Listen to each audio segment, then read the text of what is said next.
Well, that's a tough act to follow. That's right. You're going to dance, right? Yeah, I have a song and dance here. So anyway, I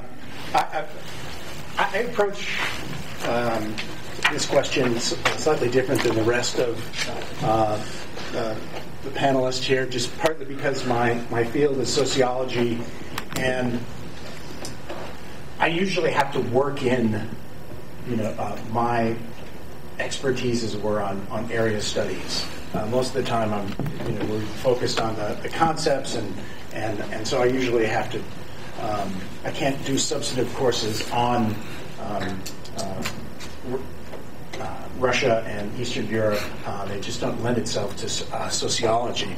But I do teach a class on social movements and looking specifically at contentious politics. And I follow this sort of framework developed by Charles Tilly on contentious politics. And the students, we learn the main concepts in that social movement research agenda. So usually this, what we're focusing on specifically are these public, collective, and transgressive types of performances that people make in political, marches, demonstrations, riots, rallies, sit-ins, strikes, boycotts, these kinds of things. And so what I have students do in this class is that they choose some sort of ongoing social, contentious set of contentious gatherings, and they use that as their project throughout the semester. And it used to be that they do it through newspapers, but now everything's pretty much just on the internet. And these are semester-long projects. I try to encourage students to do things on Eastern Europe. And the examples that I use mainly come from Europe and North America, but they can do it anywhere, really. I don't put a limit on where they should focus on. So if they want to do Himalayan hillbillies, that's fine. And so they really do look at lots of different areas. One of the big new areas in social movements is transnational contention, looking at that. That's a really interesting area. And in the past, social movement research has been focused on sort of the nation state as being this venue for research. The classic works are done on civil rights movements and labor movements. These have really been where social movement research is focused on. But obviously, globalization has increased the prominence of transnational contention and just international contention. And I usually look at there's some good literature on the European Union about transnational contention. It oftentimes has an environmental focus. Genetically modified foods is a big one, but also other areas, and so I use that as a text in the class. And the basic idea behind this is that targets and actors have other national and transnational qualities. The targets of protest are oftentimes not national governments or national actors, but the supranational institutions like the European Union, NATO, IMF, the G8. There's a whole huge a lot of people who follow that. And there's also a lot of transnational cooperation in organizing protest. So you can just think of recently there was the whole Occupy Wall Street movement was pretty much had this sort of transnational quality. I've in some ways, the topic for today is sort of the solution that I have oftentimes used to when I study transnational contention is that really energy politics is a great sort of door into understanding transnational contention. And I think students really get how the environment and how energy has cross-border implications, much more so than if you're talking about ideas or if you're talking about financial transactions.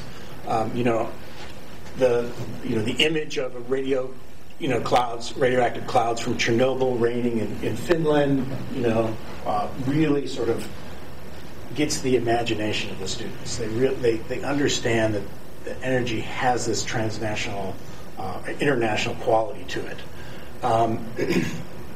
And even, I think recently with Fukushima, I haven't taught this class for a year and a half, but I'm sure that would be another good sort of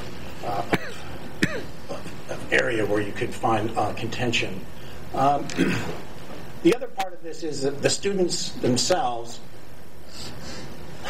really they have there's a latent interest in this, especially where in Evansville, you drive to my university, and a mile away is a huge coal factory, that just emits lots and lots of CO2. Southern Indiana, much like the entire Ohio River Valley and Upper Midwest, is highly dependent on coal consumption. I mean, it is just riddled with this type of energy use, and so students, I think they're certainly not discussed that very much, but there's an interest there. Especially in Evansville, there really is not a whole lot of discussion about energy consumption. So I sort of tap on and try to get students' interest that way. So how many students, while I've been teaching this, have been interested in one of the things that they focus on is while I've been teaching it, they look through the internet and they try to find what's going on. And one of the big sort of things that happened in the last 5-10 years has been the color revolutions in the former Soviet Union. And I had a fair amount of students that are interested in trying to understand why these revolutions occurred. And I wish I had been teaching it last year. Certainly the Arab Spring would have been interesting as well. And sometimes, especially the contention in the 2008, the sort of the Georgia-Russia war was also popular among students. And we discuss it in class, and usually in a few lectures we would go over what's happening in these areas.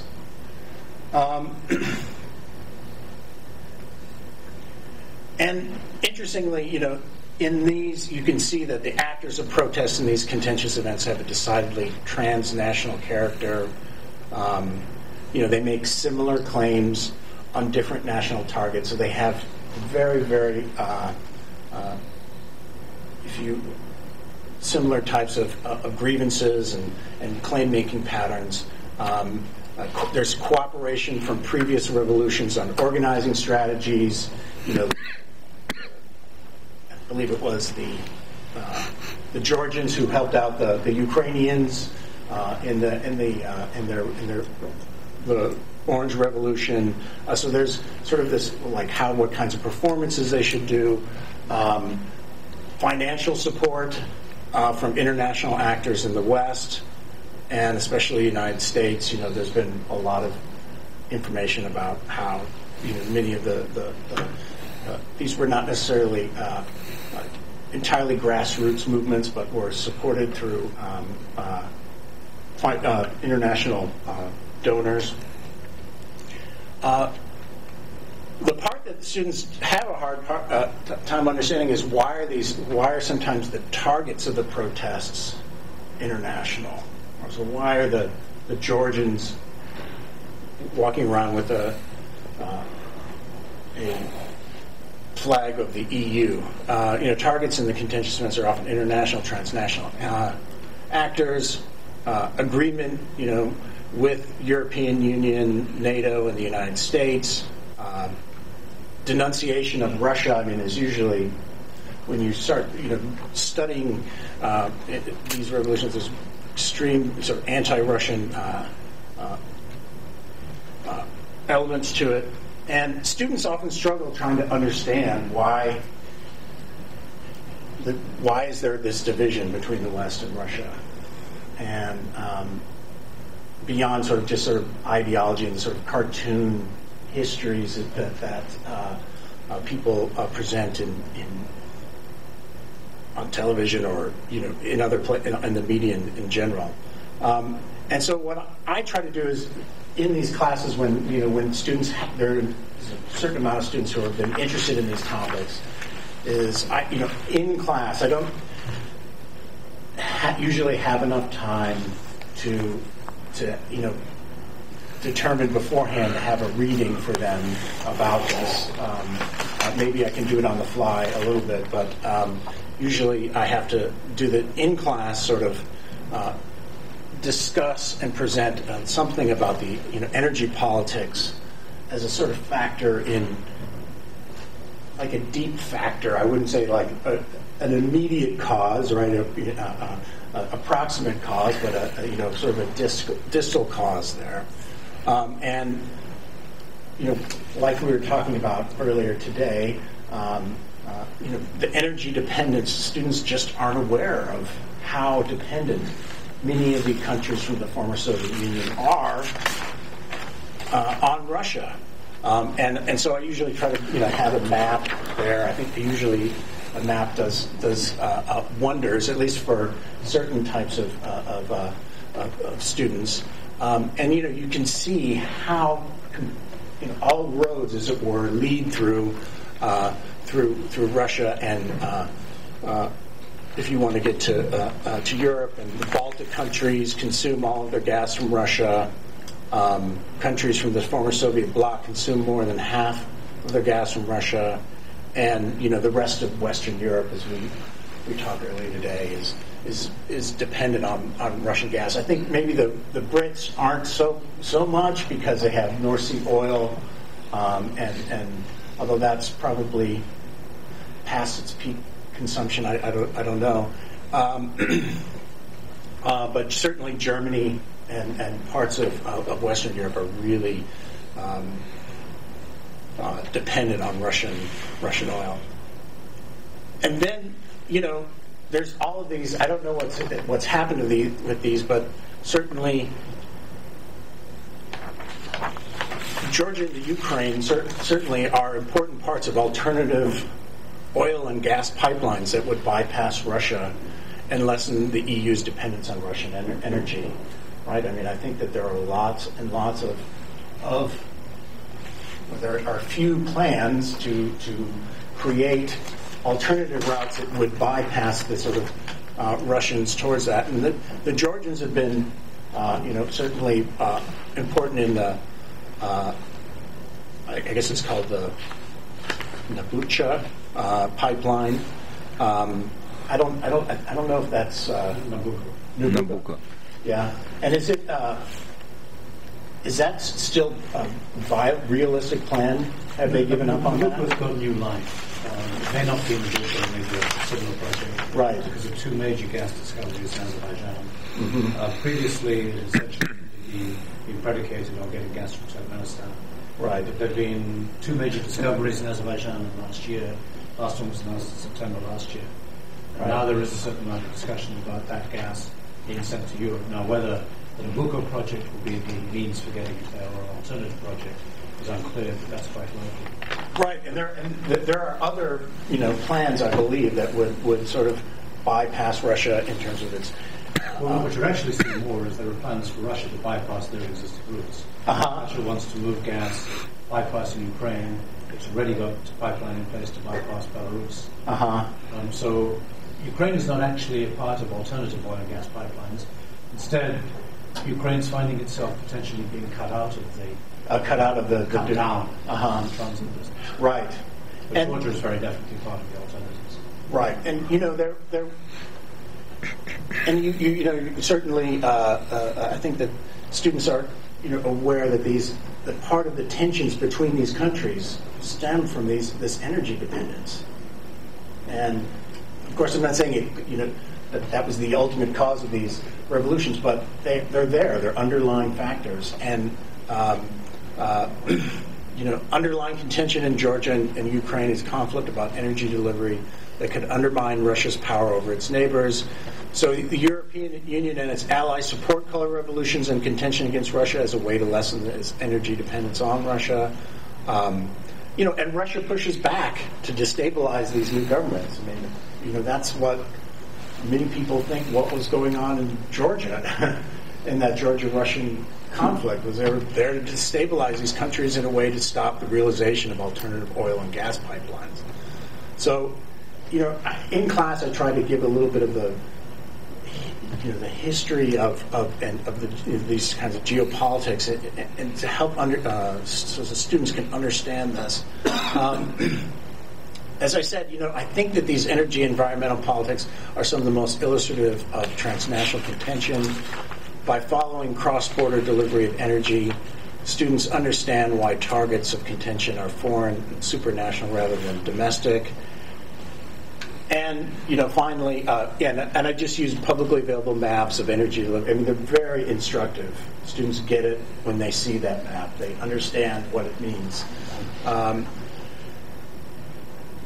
And again, students have a latent interest in these issues because the cost of gas are real issues in their lives. And oftentimes when we start discussing them, what's going on in other countries, and